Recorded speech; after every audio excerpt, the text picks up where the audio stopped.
Hello everyone, welcome back to this channel. UPSC CSAT 2020 के questions हम discuss कर रहे थे। लास्ट वीडियो में वीडियो अब्रप्ट क्लोज हो गया था, जिसकी वजह से मैं सारे क्वेश्चंस डिस्कस नहीं कर पाया। रिमेनिंग क्वेश्चंस मैं आज डिस्कस करता हूँ, देखते हैं हम कितने क्वेश्चंस कर पाते हैं इस पार्ट में। बाकी कंसेक्यूटिव पार्ट्स में हम ये पेपर को कवर करने की कोशिश करेंगे। तो देखते हैं पहला क्वेश्चन क्या है। पहला क्वेश्चन बोल रहा है, car travels from place X to place Y at an average speed of v km/h and from y to x at an average speed of 2v km/h, again from x to y at an average speed of 3v km/h, and again from y to x at an average speed of 4v km/h, then the average speed of the car for entire journey is। तो एक distance है, 2 points है x y, उसके बीच car with speed v से x से y की तरफ जा रहा है, देन 2v से y के से x के तरफ जा रहा है, देन अगेन 3v से x के तरफ x से y के तरफ जा रहा है, देन 4v से y के x के तरफ आ रहा है। ऐसे टू एंड फ्रो मोशन करके x और y के बीच में एक कार मूव कर रहा है। तो हमको निकालना है कि एवरेज स्पीड क्या है। अब एवरेज स्पीड का फॉर्मूला होता है total distance travelled by total time taken. तो यहाँ पे सबसे पहले तो टोटल डिस्टेंस निकालना होगा। तो टोटल डिस्टेंस निकालने के लिए, जब क्योंकि हमारे पास कोई डिस्टेंस नहीं दिया हुआ है, तो हम एक वेरिएबल मान लेते हैं a। तो total distance because 4 times travel हुआ है तो 4a हो जाएगा। And total time taken individually हर एक मोशंस के लिए, हर एक स्पीड के लिए निकालना पड़ेगा। फॉर एग्जांपल फर्स्ट के लिए v स्पीड है तो इसका टाइम टेकन हो जाएगा a/v। सेकंड केस के लिए हो जाएगा a/2v। थर्ड केस के लिए a/3v एंड फोर्थ केस के लिए a/4v। अब इसको सॉल्व कर देना है। नीचे का अगर हम डिनोमिनेटर देखें तो ये हमारा LCM 12v हो जाएगा, जो कि ऊपर चला जाएगा सिंप्लीफाई करने के लिए। तो 4a इंटू 12v v हो जाएगा ऊपर, और नीचे सॉल्व करें तो 12a plus 6a plus 4a plus 3a हो जाएगा। तो ये हो जाएगा 48av by 25a। a and a cancel हो जाएगा। 48 divided by time slightly less than 2, approximately 1.9 times v आएगा, जो कि ऑप्शन होगा option number B, that is lies between v and 2b। तो आंसर है 1.9 lies between v and 2b। तो अब हम मूव करते हैं नेक्स्ट क्वेश्चन की तरफ। नेक्स्ट क्वेश्चन बोल रहा है, person can complete 20% of the work in 8 days and another person y can complete 25% of the work in 6 days। If they work together in how many days 40% of the work will be completed. तो person x ने 20% काम को 8 दिन में cover किया। तो 100% काम को कवर करने में 20 इंटू 5 40 डेज लगेगा। पर्सन y ने 25% काम 6 डेज़ में किया, तो 100% काम 25 इंटू 4 24 डेज़ में कंप्लीट कर लेगा। तो x और y का इंडिविजुअल कैपेसिटी निकल गया कि कितने दिन में वो काम करते हैं। अब हमको निकालना होगा कि टोटल वर्क कितना है। तो टोटल वर्क निकालने के लिए हम इन दोनों का LCM ले लेते हैं। 40 और 24 का LCM 120, ये x हो गया, ये y हो गया। तो x का एफिशिएंसी हो जाएगा 3, y का एफिशिएंसी हो जाएगा 5, because 24 into 5 is 120 and 40 into 3 is 120। तो ये x एंड y की एफिशिएंसीज निकल गई। हमको निकालना है 40% ऑफ वर्क। अब टोटल वर्क मेरा 120 है, तो 40% वर्क इसका 40% होगा, दैट इज़ 48 वर्क x और y को मिलके करना है। तो x और y की एफिशिएंसी मिलके हो जाएगी 5 + 3 8। तो टाइम टेकन हो जाएगा 48 divided by 8 which is equal to 6 days, that is option number A. तो ए होगा हमारा answer, that is 6 days। Move करते हैं नेक्स्ट क्वेश्चन की तरफ। नेक्स्ट क्वेश्चन है परम्यूटेशन कॉम्बिनेशन का। How many different letters of words,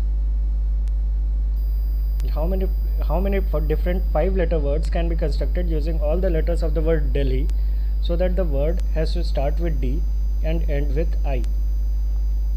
तो एक 5 letter word है 3 4 5, जिसका फर्स्ट लेटर D होगा, लास्ट लेटर I होगा।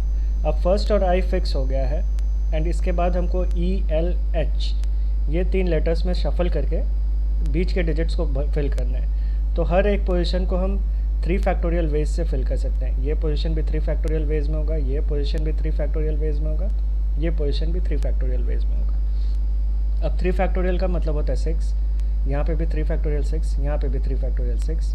तो टोटल हो गया हमारा 18 ways, that is option number B. अब इस क्वेश्चन में ये मेंशन नहीं है कि विथ रिपीटेशन है या विदाउट रिपीटेशन है, इसलिए हमने यहाँ पे 3 फैक्टोरियल 3 फैक्टोरियल 3 फैक्टोरियल ले लिया। अगर विदाउट रिपीटेशन होता तो ये होता 3 फैक्टोरियल। अब एक ना डिजिट यहाँ पे फिक्स हो गया, फॉर एग्जांपल एक को हमने फिक्स कर दिया तो हमारे पास 2 ही बच गए, तो उसको हम 2 वेज में फिल कर सकते थे नेक्स्ट वाले को, और थर्ड वाले को सिंस 2 यहाँ पे फिक्स हो गया तो वहाँ पे हम उसको एक ही वे में फिल कर सकते थे, दैट इज़ 1 फैक्टोरियल। तो अगर विदाउट रिपीटेशन होता तो हमारा आंसर होता 3 फैक्टोरियल 2 फैक्टोरियल 1 फैक्टोरियल, बट यहाँ पे कुछ ऐसा मेंशन नहीं है, इसलिए हमने 3 फैक्टोरियल 3 फैक्टोरियल 3 फैक्टोरियल लिया। आगे बढ़ते हैं। A sum of 25,000 is distributed among X Y Z in the ratio 1/2:3/4:5/6। What is the difference between maximum share and minimum share. तो जब भी ऐसे फ्रैक्शंस दिए हुए रहते हैं तो इन रेशियो को पहले स्टैंडर्ड फॉर्मेट में कन्वर्ट कर लेते हैं। तो यहाँ 1/1 2 3/4 एंड 5/6 दिया है, तो इसको स्टैंडर्ड फॉर्मेट में कंप्लीट करने के लिए मुझे डिनोमिनेटर को मैं 12 बना लेता हूँ। तो न्यूमरेटर मेरे पास यहाँ पे हो जाएगा 6, यहाँ पे हो जाएगा 9, यहाँ पे हो जाएगा 10, बिकॉज यहाँ पे मैंने 6 से मल्टीप्लाई कर दिया, यहाँ मैंने 3 से कर दिया, यहाँ मैंने 2 से कर दिया, तो करस्पॉन्डिंगली ऊपर में भी सेम फैक्टर से मल्टीप्लाई करना पड़ेगा। तो ये रेशियो हमारा निकल करके आ गया 6:9:10। अब मैं इसको 6 है 9 है एंड 10 है मान लेता हूँ, तो टोटल मेरे पास हो गया 25A। तो 25A का वैल्यू मुझे दिया हुआ है 2500, दैट मीन्स A का वैल्यू निकल गया मेरे पास 100। तो मैं इंडिविजुअल वैल्यूज़ निकाल सकता हूँ, तो मेरे पास हो गया 600 900 एंड 1000। तो difference between minimum and maximum share is 600 minus 1000, that is 400, which is option number C. तो आंसर होगा 400। अगला क्वेश्चन है statement based question. The minimum number of points of intersection of a square and a circle is 2 and the maximum number of points of intersection of a square and a circle is 8।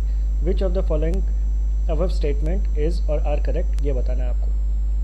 तो अगर एक square और एक circle को intersect करवाना चाहूँ तो is it necessary कि मुझे 2 पॉइंट चाहिए ही चाहिए? नहीं। अगर ये पॉइंट को मैं इन्फाइनाइटेसिमली स्मॉल कंसिडर कर लूँ, काफ़ी छोटा पॉइंट एक कंसिडर कर लूँ, तो ये पॉइंट 2 पॉइंट्स नहीं हो जाएंगे, ये एक 1 पॉइंट होगा जिस पे एक स्क्वायर और एक सर्कल इंटरसेक्ट हो सकता है। तो स्टेटमेंट नंबर 1 मेरा गलत है। The minimum number of points of intersection of a square and a circle is not 2, it is 1, since it is infinitesimal, काफ़ी छोटा पॉइंट है ये, इसलिए इसको मैं एक पॉइंट कंसिडर कर सकता हूँ। स्टेटमेंट नंबर 2 को देखते हैं। स्टेटमेंट नंबर 2 कह रहा है कि the maximum number of points of intersection of a square and a circle is 8। ये बिल्कुल सही है। ये एक सर्कल है और इसमें अगर मैं एक स्क्वायर को इस तरीके से इंटरसेक्ट कर दूं तो जो मेरे maximum number of points of intersection हो जाएंगे वो हर साइड पे 2-2 हो जाएंगे, that is total point of intersection 8 हो जाएंगे। तो हमारा स्टेटमेंट नंबर 1 गलत है और स्टेटमेंट नंबर 2 बिल्कुल सही है। तो हमारा ऑप्शन होगा option number B, that is only 2। अगला क्वेश्चन की तरफ मूव करते हैं। अगला क्वेश्चन बोल रहा है ना, class there are 3 groups A, B and C. If one student from group A and 2 students from group B are shifted to group C, then what happens to the average weight of the class? अब ये question में कुछ करने की ज़रूरत नहीं है। अब हमको ये पता होना चाहिए कि एक सर्टेन ग्रुप का एवरेज तभी चेंज होता है जब कुछ एक नंबर या कुछ सर्टेन नंबर ग्रुप से एग्जिट होते हैं एंड कुछ कुछ नए नंबर ग्रुप में आते हैं, या फिर दोनों साथ में होते हैं। That means for example 4 students group से बाहर निकल गए, 3 स्टूडेंट्स ग्रुप में आ गए, या 4 स्टूडेंट्स ग्रुप से बाहर निकले और 3 स्टूडेंट्स ग्रुप में वापस से आ गए, देन उन केस में एवरेज चेंज होगा। बट इस केस में क्या हो रहा है कि स्टूडेंट सिर्फ ग्रुप के अंदर ही शफल हो रहे हैं, इधर से इधर, एक ग्रुप से दूसरे ग्रुप में, दूसरे ग्रुप से तीसरे ग्रुप में जा रहे हैं। दैट मीन्स इस केस में टोटल चेंज इन एवरेज कुछ भी नहीं होगा, तो जो हमारा एवरेज है वो सेम ही रहेगा, that is option number C होगा हमारा answer, that is option it remains the same. अगला क्वेश्चन की तरफ मूव करते हैं। अगला क्वेश्चन बोल रहा है in adult population of a city 40% of man 30% of women are married, what is the percentage of male adult population if no man marries more than one woman and no woman marries more than one man and there are no widows. तो एक village है जहाँ पे 40% of men and 30% of women are married. तो क्योंकि ये question में बोल रहा है कि no women marries more than one man and no man marries more than one women, तो 40 man is equal to 30 women होगा. 40% of man is equal to 30% of women होगा. तो मैन और वुमेन का अगर मैं रेशियो यहाँ से निकालना चाहूँ तो वो 3/4 होगा. अब कैलकुलेशन को ईजी करने के लिए मैं आगे 2 0 ले लेता हूँ. तो मैंने मान लिया कि मैन हमारे पास 300 है, वुमेन हमारे पास 400 है, तो टोटल पॉपुलेशन हमारे पास 700 हो गया. एंड नाउ अगर मुझे निकालना है क्योंकि मैरिड एडल्ट पॉपुलेशन कितना रेशियो होगा, तो मुझे निकालना होगा मैरिड मैन कितना है. तो मैरिड मैन निकालने के लिए क्या है, मैरिड मैन 40% दिया हुआ है, तो 300 का 40% दैट इज़ 120. और मैरिड वुमेन भी 120 ही होगा because no man marries more than one man. तो 120 ऐसे भी देख सकते हैं. 30% है और 400 है, तो 30% ऑफ 400 इज़ 120. तो टोटल मैरिड पॉपुलेशन हो गया 240. अब इसका रेशियो निकालना है टोटल एडल्ट पॉपुलेशन से. टोटल एडल्ट पॉपुलेशन है 300 + 400 दैट इज़ 700. अब इसको परसेंटेज में कन्वर्ट करना है तो मल्टीप्लाई बाय 100 करना पड़ेगा. अब इसको अगर आप सॉल्व करेंगे तो ये आएगा 34 2/7% that is option number C. तो सी होगा हमारा आंसर 34 2/7. अगले क्वेश्चन की तरफ मूव करते हैं. अगला क्वेश्चन बोल रहा है in how many different sums can be formed with the denominations ₹50, ₹100, ₹200, ₹500 and ₹2000 taking at least 3 denominations at a time. मतलब मेरे पास टोटल 5 डिनोमिनेशंस है, मुझे at a time minimum 3 denominations लेने हैं, तो मैं कितने डिनोमिनेशंस ले सकता हूँ. तो ये कॉम्बिनेशन का क्वेश्चन है, तो कॉम्बिनेशन लगा करके ही सॉल्व होगा. तो फर्स्ट वे हो जाएगा 5C3, मिनिमम 3 होना चाहिए. नेक्स्ट हो जाएगा 5C4 और मैक्सिमम क्योंकि मेरे पास 5 है तो हो जाएगा 5C5. अब यहाँ पे फॉर्मूला लग रहा है n/r NCR का, जो कि होता है n/r इंटू n-r. यही फॉर्मूला लगा करके ये क्वेश्चन मैं सॉल्व करूँगा. तो यहाँ पे हो जाएगा 5/3 into 2 plus 5/4 into 1 plus 5/5 into 0 होता है 1. अब इसको सॉल्व करेंगे तो ये हो जाएगा 4 इंटू 5 डिवाइडेड बाई 2 प्लस 5 यहाँ बच जाएगा 5, यहाँ बच जाएगा 1. तो ये हो जाएगा 10 प्लस 5 प्लस 1 16. तो 16 होगा हमारा answer that is option number ए 16. सिर्फ ये आपको कॉम्बिनेशन सॉल्व करना है. कॉम्बिनेशन सॉल्व करके आपका आंसर ईजिली निकल जाएगा जो कि है 16. तो अगले क्वेश्चन को देखते हैं. अगला क्वेश्चन क्या बोल रहा है, for what value of it the sum of the digit of the number 10⁻n+1 is 2. तो 10⁻n+1 का सम ऑफ द डिजिट 2 कब होगा. ओके ये चेक करना है. तो ऑप्शन से चलते हैं. n = 0 only n = 0. तो अगर हम n = 0 पे चेक करें तो n = 0 पे क्या हो जाएगा, 10⁻0 इज़ 1, 1 + 1 इज़ 2. तो सम ऑफ द डिजिट 2 आ गया. तो ऑप्शन नंबर 1 तो सेटिस्फाई कर रहा है, बट क्या हमारा आंसर 1 होगा, उसको चेक करने के लिए हमको बाकी सारे ऑप्शंस भी चेक करने पड़ेंगे. तो ऑप्शन नंबर बी चेक करते हैं. For any whole number n. Whole number क्या होता है, starting from 0 1 2 3 4 up to infinite. तो मैं अगर 1 पे चेक करूँ तो 10⁻1 इज़ 10, 10 + 1 इज़ 11, 11 का सम ऑफ द डिजिट 2 हो गया. अगर n को 2 ले लूँ तो 10 का square that is 100, 100 + 1 is 101, 101 sum of the digit 2. तो इसे अगर आप चेक करेंगे तो आपको पता चलेगा सारे वैल्यूज़ पे सम ऑफ द डिजिट 2 हो रहा है. तो हमारा आंसर बी होगा बिकॉज इसमें होल नंबर लिखा है. दैट मीन्स 0 से लेकर के इन्फिनाइट तक हम कोई भी नंबर पे चेक करेंगे तो उसका सम ऑफ द डिजिट 2 होगा. ऑप्शन नंबर सी क्या बोल रहा है, फॉर पॉजिटिव इंटीजर्स ओनली. तो ऐसा कोई ज़रूरी नहीं है क्योंकि बिकॉज हम देख लेंगे 0 पे भी हो रहा है और 0 तो पॉजिटिव इंटीजर है नहीं. और ऑप्शन नंबर डी बोल रहा है रियल नंबर. तो रियल नंबर नहीं होगा, रियल नंबर तो पाई भी होता है, रियल नंबर 5/7 भी रियल नंबर है. ये सारे रियल नंबर्स है, तो इन पे अगर चेक करेंगे तो सम ऑफ द डिजिट 2 नहीं आएगा. तो हमारा आंसर है for adding whole number n. Move करते हैं नेक्स्ट क्वेश्चन की तरफ. नेक्स्ट क्वेश्चन एवरेजेस का है. The average score of a batsman after his 50th innings was 46.4। तो 50 इनिंग्स के बाद बैट्समैन का स्कोर बोला है 46.4 है, एंड 60th इनिंग्स के बाद average score increases by 2.6, that means average score हो जाता है अब 49। 46.4 plus 2.6 is 49। What is the average score in the last 10 innings?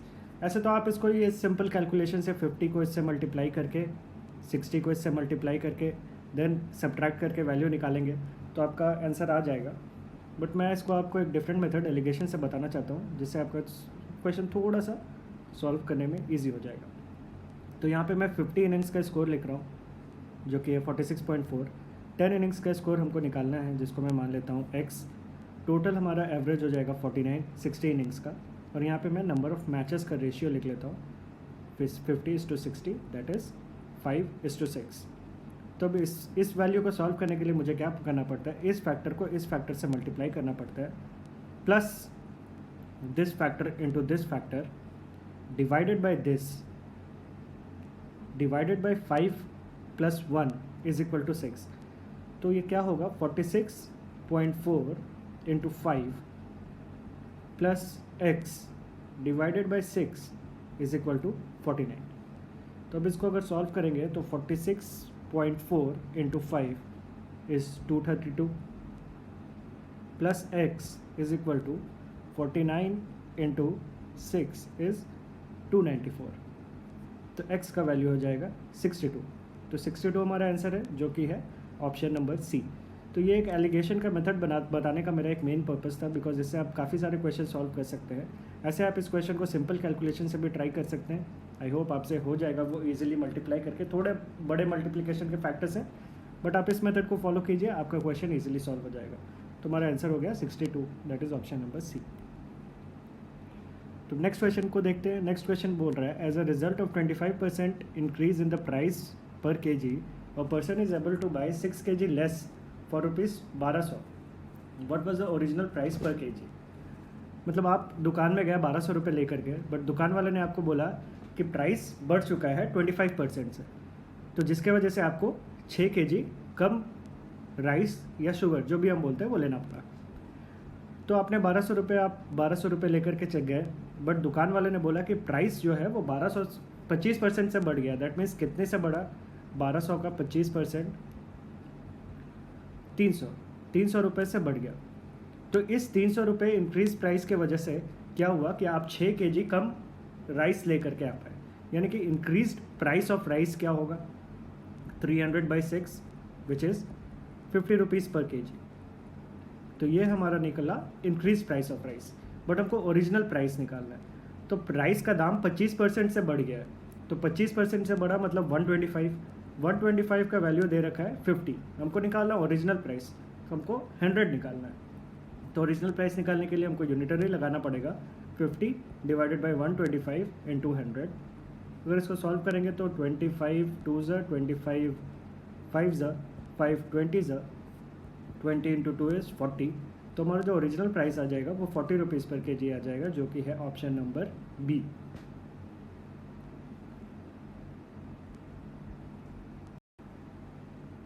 अगला क्वेश्चन देखते हैं। अगले क्वेश्चन में क्या बोल रहा है, a man takes half as much time rowing a certain distance downstream than upstream, what is the ratio of speed in still water to that of speed of current.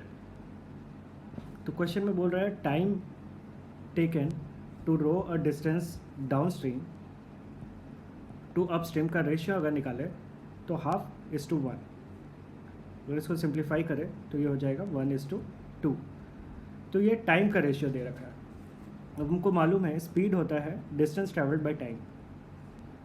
तो अगर distance constant है तो speed is inversely proportional to time. तो speed अगर decrease करेगा तो time increase करेगा, time अगर इंक्रीज़ करेगा तो स्पीड डिक्रीज़ करेगा। तो यहाँ पे मेरे पास टाइम का रेशियो मुझे दिया हुआ है, तो अगर यहाँ से मैं speed upstream to speed downstream का रेशियो लिखना चाहूँ तो वो हो जाएगा 2:1, बिकॉज ये इन्वर्स होता है, मैंने अभी बताया।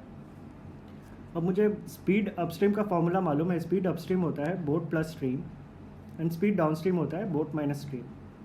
तो मेरे पास दो इक्वेशन बन गए, b plus S is equal to 2 and b minus S is equal to 1। अब इन दो इक्वेशन को सॉल्व करना है। अब ये दो लीनियर इक्वेशन आए हो, आप इसको सॉल्व कर ही लेंगे। इसको सॉल्व करके आंसर कमेंट बॉक्स में पोस्ट करने की कोशिश कीजिए। देखते हैं आप में से कितने लोग सही सॉल्व कर पाते हैं।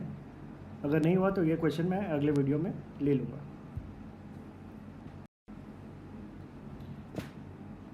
अगले क्वेश्चन की तरफ मूव करते हैं। अगला क्वेश्चन बोल रहा है digit n greater than 3 is divisible bye 3 but not divisible bye 6, which of the following is divisible by 4। तो एक डिजिट हमको लेना है n greater than 3 such that it is divisible bye 3 but not divisible bye 6। तो सबसे पहला मेरे दिमाग में नंबर आता है 9, ये कंडीशन को देख करके कि that is n greater than 3, number 3 से भी डिविजिबल भी होना चाहिए और 6 से डिविजिबल नहीं होना चाहिए। तो मैं 9 से इस क्वेश्चन को सॉल्व करने की कोशिश करता हूँ। तो मैं n इज इक्वल टू 9 लेकर के ऑप्शन से पुट करता हूँ, देखते हैं मेरा आंसर क्या आता है। मुझे चेक करना है which of the following is divisible by 4। तो ऑप्शन ए में हो जाएगा मेरा 18 which is not divisible by 4। Option B हो जाएगा 27 which is also not divisible by 4।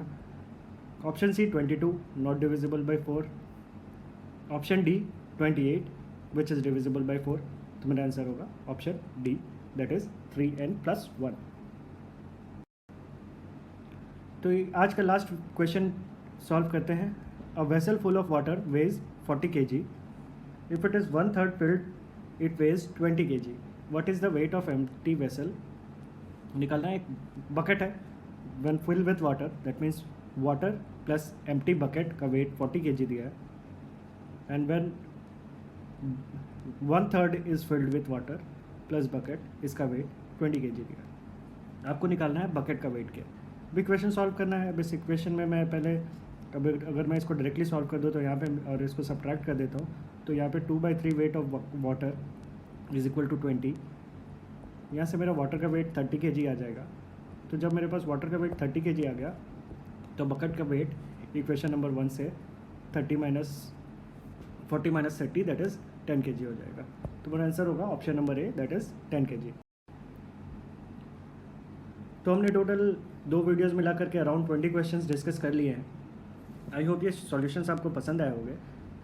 अगर इनमें से किसी क्वेश्चन या और भी किसी क्वेश्चन में डाउट होता है तो मैं अपना ईमेल आईडी कमेंट सेक्शन में ड्रॉप कर दूंगा, तो आप मुझे पर्सनली मेल कर सकते हैं।